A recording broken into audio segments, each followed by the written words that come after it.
E aí pessoal, tudo bem?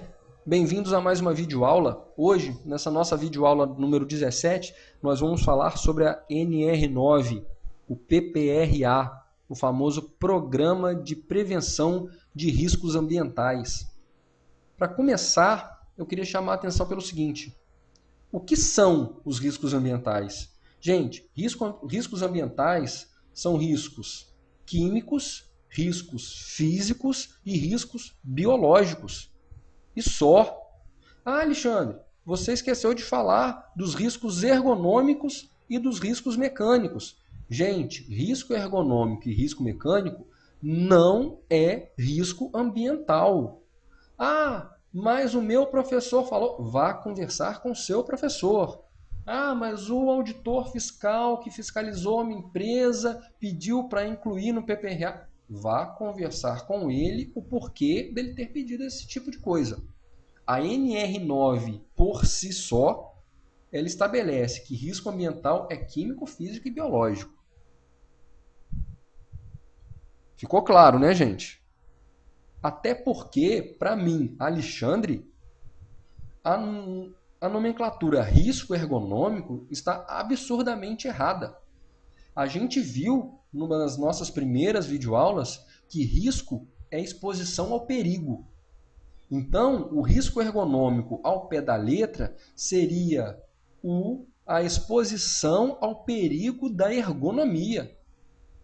E a gente sabe que ergonomia.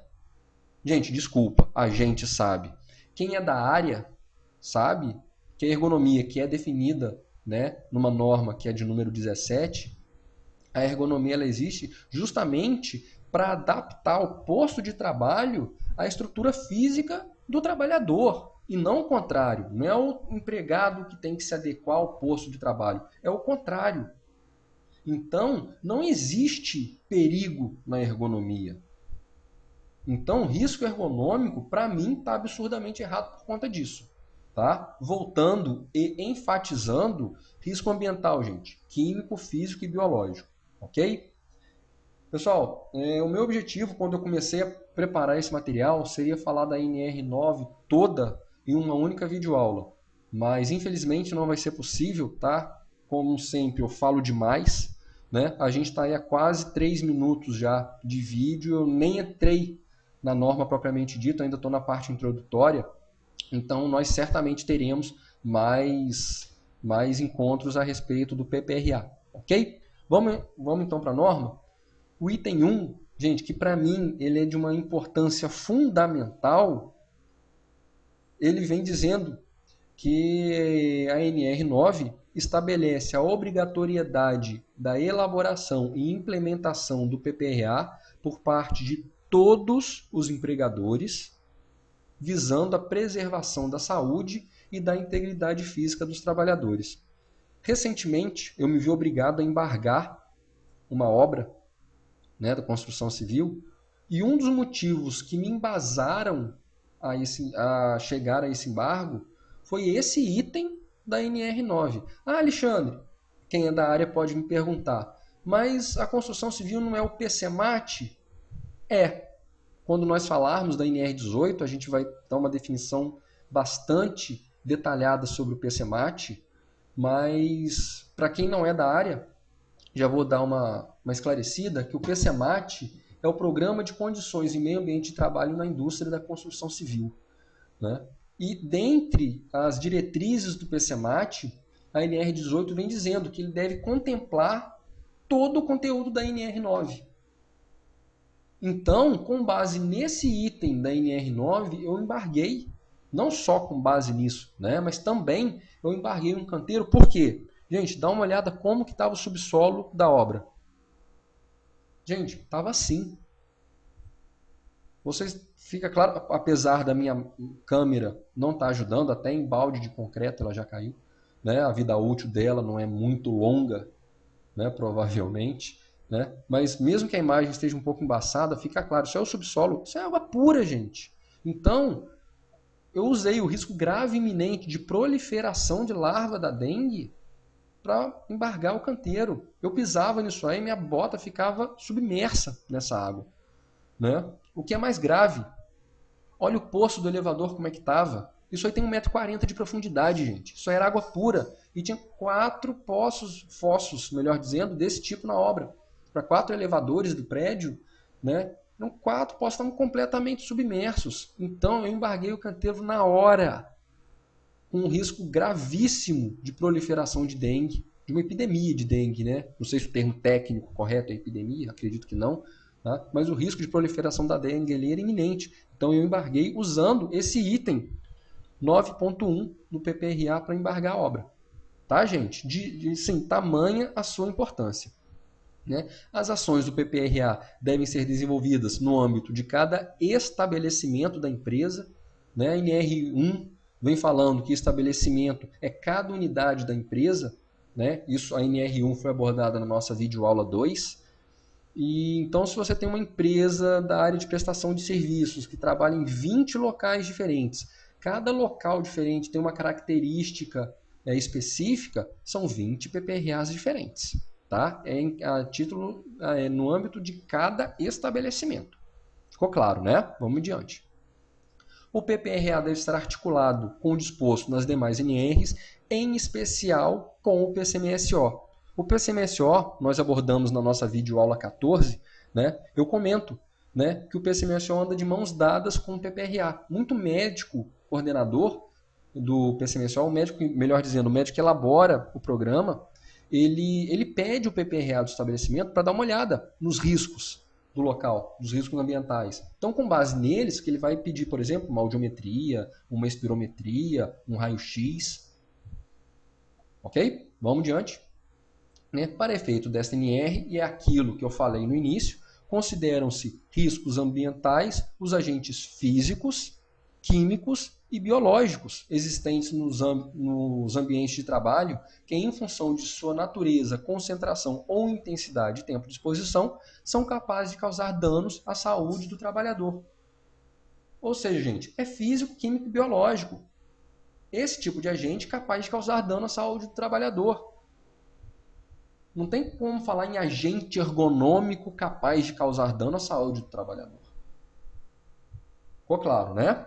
Espero que você, que é técnico de segurança, nunca elabore um programa que envolva um agente ergonômico. Tá, gente? Por favor, serei eternamente grato. Outra coisa que eu queria chamar a atenção aqui é isso aqui, gente. Intensidade e tempo de exposição. Concentração ou intensidade e tempo de exposição. Concentração e tempo de exposição é uma balança que eu vou me referir muito a ela quando a gente falar sobre insalubridade. Quanto maior a concentração, menor deve ser o tempo de exposição. Maior o tempo de exposição, menor deve ser a concentração. Por exemplo, um produto químico a 10%. O produto químico causa dano à saúde do trabalhador. É uma concentração muito elevada para alguns agentes químicos. Então, o tempo de exposição tem que ser reduzido. Agora, você tem uma concentração ou intensidade de 0,00001% desse agente químico insalubre, vamos dizer assim, você evidentemente pode aumentar o tempo de exposição do trabalhador. Né? A gente recebe esse tipo de pergunta muito comumente, muito frequentemente, melhor dizendo, no plantão fiscal que a gente dá na superintendência. Eu trabalho numa oficina mecânica, trabalho com graxa, eu queria saber se eu tenho direito à insalubridade. Tá? Já pegando um gancho na insalubridade. Gente, dependendo, a gente sempre pergunta mais para saber alguns detalhes, mas normalmente a resposta é não, porque aquele tipo de graxa já foi feito para aquele tipo de trabalho, para o contato humano frequente. Então, normalmente não tem direito à insalubridade, tá? Por conta disso, por causa da concentração daquele determinado produto. Lógico, gente, isso não é uma regra, tá? Então, por isso que eu estou falando, normalmente não tem direito por conta disso, por conta da concentração de uma graxa, por exemplo. Tá? Então, aquilo não chega a dar, por mais que seja um risco, existe um risco químico ali, né? Você não tem uma concentração que faça jus ao pagamento do adicional de insalubridade na maioria dos casos. Né? Então, uma sugestão de um PPRA é um treinamento sobre o correto manuseio do produto, como fazer a higienização do local, das mãos, das ferramentas de trabalho e etc. Né? Vamos seguir? né, deverá ser efetuada sempre que necessário e pelo menos uma vez ao ano uma análise global do PPRA. Gente, você não tem que refazer o PPRA anualmente. Tá? Uma vez por ano, pelo menos, é uma análise global do programa para avaliação do seu desenvolvimento e realização dos ajustes necessários. Na maioria das vezes, eu peço os 2 últimos PPRAs, o atual e o anterior, para ver se a coisa evoluiu.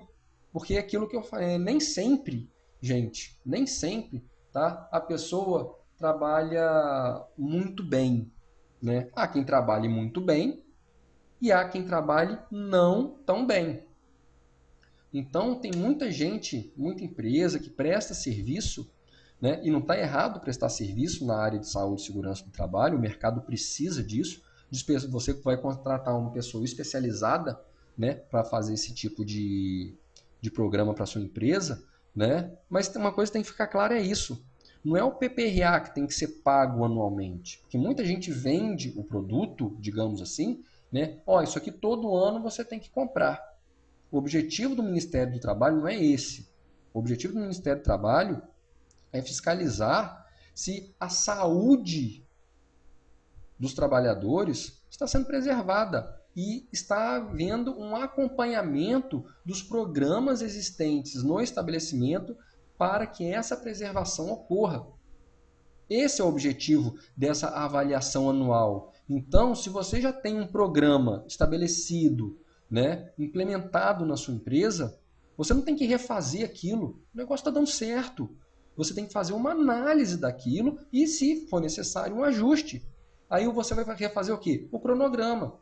Você vai aprofundar os treinamentos dados, vai treinar os trabalhadores que não receberam, né, esse treinamento anterior, vai aprofundar o treinamento em quem já recebeu, né, o inicial. Então, o objetivo é fazer o ajuste que for necessário. Por exemplo, foi feita uma alteração na planta da linha de produção. Você provavelmente vai ter que fazer um reajuste desse PPRA. Agora, se tudo se manteve como no ano anterior, não há que se falar em refazer o programa, basta uma análise.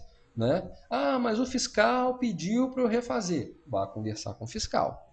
O que a norma pede é que seja feita uma análise. Que o próprio empregador, muitas vezes, né, pode fazer. A gente vai abordar isso no próximo item. Vamos a ele agora. Né? Desculpa, gente, voltando. Né? Perdão.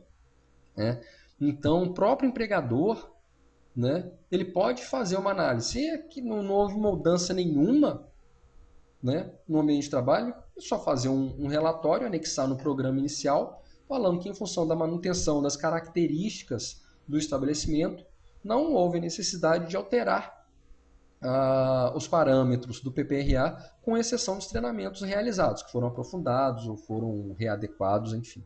Né? O documento base, suas alterações e complementações deverão ser apresentados e discutidos na CIPA, quando existente na empresa, lógico, sendo sua cópia anexada ao livro de atas.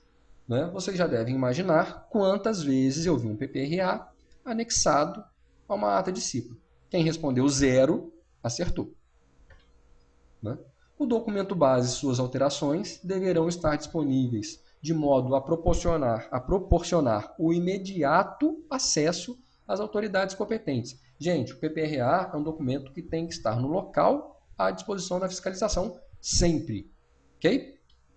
Né? E o último tópico desse nosso encontro, a elaboração, implementação, acompanhamento e avaliação do PPRA poderão ser feitas por qualquer pessoa que, a critério do empregador, seja capaz de desenvolver o disposto no SNR. Gente, é a critério do empregador.